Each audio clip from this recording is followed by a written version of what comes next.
Olá! Nesta aula vamos tratar sobre a administração do capital de giro. Teremos como objetivos entender a importância da gestão do capital de giro, compreender a dinâmica dos ciclos econômico, operacional e financeiro e também entender como apurar o capital circulante líquido e interpretá-lo. Vamos lá! A administração do capital de giro envolve basicamente as decisões de compras e vendas tomadas pela empresa, assim como as suas mais diversas atividades operacionais e financeiras. As questões básicas envolvidas que se procura equacionar são: qual o volume de ativos circulantes que deve ser mantido pela empresa? E como devem ser financiados os ativos circulantes? Bom, uma vez entendido o que vai ser administrado, a gente precisa entender melhor o que é o capital de giro. O capital de giro, também é chamado de capital circulante, identifica os recursos que giram, que circulam várias vezes em determinado período. Período aqui a gente está sempre entendendo como período contábil, né? O período lá operacional da empresa. O capital de giro vai ser formado então basicamente por recursos disponíveis, ou seja, dinheiro que está em caixa, dinheiro que está em contas bancárias e também dinheiro aplicado, né, que esteja em aplicações financeiras de alta liquidez. Temos também valores a receber, então todas as duplicatas a receber também estão nessa categoria, e também temos os estoques. O capital de giro é, portanto, o valor total dos recursos que são demandados pela empresa para financiar as suas atividades operacionais. Nós podemos imaginar que esse capital de giro está em fluxo, é um capital circulante, não é mesmo? Os recursos disponíveis são utilizados para pagar os fornecedores, que fornecem a matéria-prima que é utilizada para fabricar os produtos, que são então armazenados em estoques. Esses produtos são vendidos para os clientes, que então realizam pagamento desses produtos. A expectativa é que a gente consiga minimizar o tempo entre esse desembolso com a compra de materiais que a gente faz junto aos fornecedores, né, e o recebimento das vendas no final aqui do fluxo. A gente pode visualizar isso aqui com um pouco mais de detalhes. Então, veja só, os recursos que são aplicados no ativo circulante, eles vão compor o nosso disponível. O disponível será utilizado para adquirir os materiais que ficam em estoque e que vão ser disponibilizados para a produção. Os produtos, então, são fabricados a partir dessa matéria-prima, né, e o estoque dos produtos acabados, então, é armazenado. Nós temos, portanto, uma possibilidade de vender esses produtos tanto a prazo quanto à vista para os clientes. Uma parte deles será vendida à vista e os recursos retornarão para o disponível. E a expectativa é que eles retornem em um valor maior do que o valor que foi utilizado originalmente para comprar o estoque de materiais, de forma que se tenha retorno a partir das atividades. Parte dos produtos acabados vão ser vendidos a prazo. Eles vão compor, então, o realizável. O realizável a curto prazo, a expectativa é que ele seja também convertido em disponível no curto prazo. Quais são os desafios, portanto, aqui? Primeiro que os recursos que foram aplicados em giro eles precisam ser recuperados com a venda dos produtos ou a prestação de serviço, o mais rápido possível. A empresa precisa pagar os fornecedores em dia, mas ao mesmo tempo também precisa fornecer crédito aos clientes. Se possível, pagar sempre os fornecedores com o maior prazo possível, e oferecer o mínimo de prazo possível aos clientes. Retardar os pagamentos e adiantar os recebimentos. Outro desafio é que o dinheiro aplicado em giro poderia ser aplicado em outros investimentos. Ele apresenta baixo retorno, demora até que esse dinheiro que foi colocado no disponível ele retorne, dado esse fluxo todo aí que a gente viu. E temos ainda uma questão complicada que quando falta dinheiro para o giro, normalmente a captação ela é onerosa, o dinheiro de curto prazo ele é caro. Veja para nós mesmos, pessoas físicas, o quanto que é cara a taxa de juro lá do cheque especial e do cartão de crédito. A situação é semelhante para as empresas. É fundamental, portanto, que o administrador financeiro conheça bem esses fluxos, que ele entenda com clareza os ciclos envolvidos. nós temos 3 ciclos: o ciclo operacional, o ciclo econômico e o ciclo financeiro. O ciclo operacional refere-se ao período identificado desde a compra da matéria-prima ou da mercadoria até a venda e recebimento do produto vendido. Já o ciclo econômico inicia-se com a compra da matéria-prima e encerra-se com a venda do produto fabricado. E o ciclo financeiro, ele tem início com o primeiro desembolso de capital, de dinheiro, e termina geralmente com o recebimento da venda.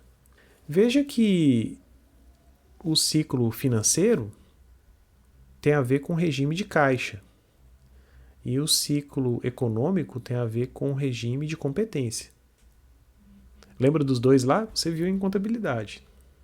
Vejamos isso então de forma gráfica aqui com um exemplo.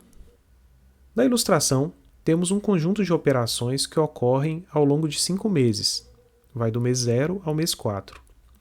No mês 0, ocorre a compra de matéria-prima e também o produto começa a ser fabricado. No mês 1, a empresa paga outros custos que não são necessariamente associados com a produção, poderia ser um aluguel, por exemplo, né? E ocorre também a fabricação, o término, né, da fabricação do produto. Imagine que no mês 2, né, ocorre a venda de um produto e a empresa também paga uma despesa que ela tem lá com comissão.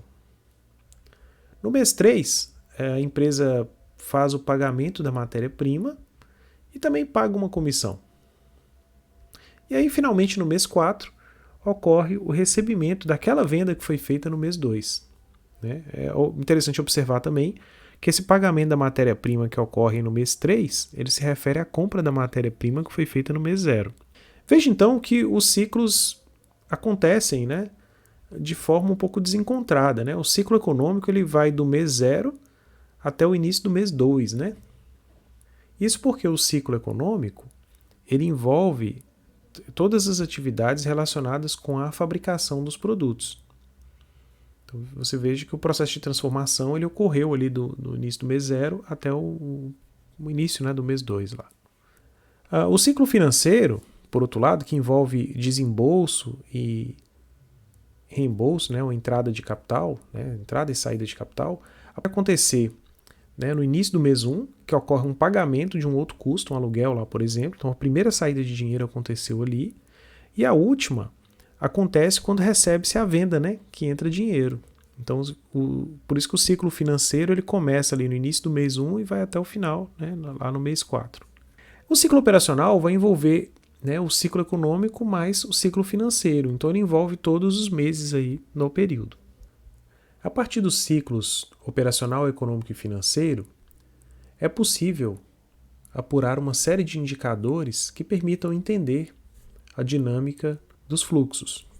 O prazo médio de rotação de estoques vai ser uma relação entre o estoque médio e o custo das mercadorias vendidas, multiplicado pela quantidade de dias, o período em que aquilo ocorre. Normalmente, se a gente faz para um ano, a gente considera o ano ali de 360 ou 365 dias, né, e multiplica. Então veja que ele coincide aí com o início e o término da fabricação e também a compra, né, da matéria-prima e o seu pagamento. Né. O prazo médio de recebimento das vendas vai naturalmente, né, vai ser aquele prazo, aquele período entre a venda e o recebimento dela, por isso que está aí do mês 2 até o final do mês 4. E ela vai ser uma relação entre as contas a receber dos clientes e a receita líquida de vendas que ocorreu, né, em um determinado período. Por isso a gente normalmente multiplica na fórmula pelo período que é feito. E nós temos por último também o prazo médio de pagamento de compras. Né? Ele vai naturalmente aí partir do momento em que a compra é feita até o momento, né, em que o pagamento dessa compra é feito. Por isso que está aí do mês 0 até o início do mês 3. Né? O prazo médio de pagamento de compras é uma relação entre o valor, né, que a gente deve para fornecedores dividido pelas compras. Naturalmente, a gente pode obter o ciclo financeiro. Veja que o ciclo financeiro vai ser o prazo médio de recebimento das vendas mais o prazo médio de rotação de estoques, e a gente pode subtrair disso aí o prazo médio de pagamento de compras. Vai dar a diferença aí certinho. Podemos também calcular o giro de caixa. O giro de caixa se refere a quantas vezes o caixa gira por ano. Então, basta dividir a quantidade de dias do ano pelo valor que a gente obteve no ciclo financeiro. As fórmulas utilizadas para o cálculo foram disponibilizadas nos slides. Vamos exercitá-las por meio dos exercícios. Nesse ponto, os indicadores nos levam à reflexão do impacto que as decisões tomadas sobre esses itens pode ter sobre o patrimônio da organização. O capital circulante líquido vai ser a diferença entre o ativo circulante e o passivo circulante da organização. Ele permite conhecer a situação financeira da empresa, justamente porque nós estamos trabalhando com os dois elementos do balanço patrimonial que tem a ver com o capital de giro. O ativo circulante, que compreende os investimentos feitos em disponível, em aplicações financeiras e em estoques a curto prazo, são justamente os itens, né, que compõem o capital de giro e que foram financiados por meio do passivo circulante. Então a diferença, né, entre eles vai gerar para a gente 3 situações. Nós podemos ter uma situação em que o ativo circulante é maior do que o passivo circulante, como ilustrado no primeiro quadro. Então a gente tem uma situação de folga financeira, né? Parte do ativo circulante é financiada com recursos do passivo não circulante. Lembre-se que o passivo circulante são recursos de curto prazo. Então a gente tem empréstimos bancários de curto prazo, que são caros normalmente. Temos prazos que foram negociados com fornecedores, né? E no caso do passivo não circulante, a gente pode ter um empréstimo de longo prazo que tem uma taxa de juros muito mais baixa e de repente é interessante para poder financiar. Então a gente tem uma situação nesse caso de folga financeira. Na situação 2, né, nós temos um ativo circulante igual a um passivo circulante. Então se a gente subtrair um pelo outro vai dar 0, né? Então a gente tem uma situação de equilíbrio. Nesse caso, todos os recursos do ativo circulante são financiados por o mesmo valor de itens do passivo circulante. E nós temos uma situação de aperto quando a empresa financia itens do ativo não circulante com dinheiro do passivo circulante, que é a situação 3. Veja que você tem mais dinheiro de curto prazo, né, oriundo de empréstimos de curto prazo, que são caros, financiando, né, não só o ativo circulante, mas parte também do ativo não circulante. Então essa situação é de aperto e ela é perigosa. Pode ser perigosa. Bom, transações que podem elevar o capital circulante líquido. Novos empréstimos e financiamentos de longo prazo, o aumento de capital por integralização de novas ações, a geração de lucro líquido, as reduções de ativos permanentes por meio de venda, o recebimento realizável a longo prazo, entre outras transações. Algumas transações que reduzem o capital circulante líquido. O pagamento de dívidas de longo prazo, a redução do patrimônio líquido através de prejuízos, a recompra de ações, o pagamento de dividendos, o aumento de ativos permanentes com aquisição à vista. Temos ainda transações que não alteram o capital circulante líquido. Por exemplo, o pagamento de dívidas a curto prazo, que reduzem o ativo circulante e o passivo circulante ao mesmo tempo. As compras de estoques à vista, que reduzem e elevam o ativo circulante no mesmo montante, né, na mesma quantidade. E a aquisição também de bens fixos por meio de financiamento de longo prazo, já que os valores não vão transitar pelo circulante. No que se refere às fontes de financiamento do capital de giro, vimos que são os passivos circulantes. São fontes de curto prazo. Podem ser provenientes das próprias operações, por exemplo, a negociação com um fornecedor, né? Então você vai gerar duplicatas a pagar, você vai ter, por exemplo, um prazo conseguido com o governo, você vai ter impostos a recolher, no caso de atraso de pagamento de salários de funcionários, né? Você vai ter salários e encargos sociais a pagar. Então todas são formas de alongar os prazos e, de certa forma, financiar, né, as atividades do giro. Temos também algumas fontes que são relacionadas às atividades financeiras, como, por exemplo, né, claro, os financiamentos bancários.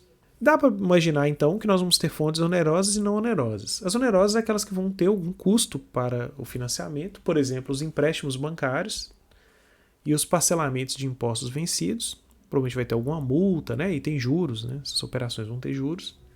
Temos também as fontes não onerosas, como os salários a pagar, os encargos sociais a recolher, as provisões para férias e 13º salário. Normalmente você não vai ter um custo relacionado a multas ou juros em relação a essas questões. Essas questões envolvem políticas utilizadas pela empresa. Para operacionalizar essas políticas, as empresas vão utilizar diversos instrumentos para fazer gestão do capital de giro. Nas próximas aulas, vamos falar sobre as políticas para a administração do caixa, particularmente das disponibilidades, do dinheiro em caixa, em contas bancárias e em aplicações financeiras. Vamos tratar também da administração das contas a receber, das políticas de crédito e cobrança e da administração dos estoques. Esperamos que ao final dessa aula tenha ficado claro para você o que é o capital de giro e as questões envolvidas nas decisões sobre o capital de giro da empresa. Esperamos também que você tenha entendido como apurar os indicadores relacionados aos ciclos operacional, econômico e financeiro e que você também tenha entendido como calcular e apurar o capital circulante líquido. Caso tenha dúvidas, entre em contato. Estamos à disposição. Bons estudos!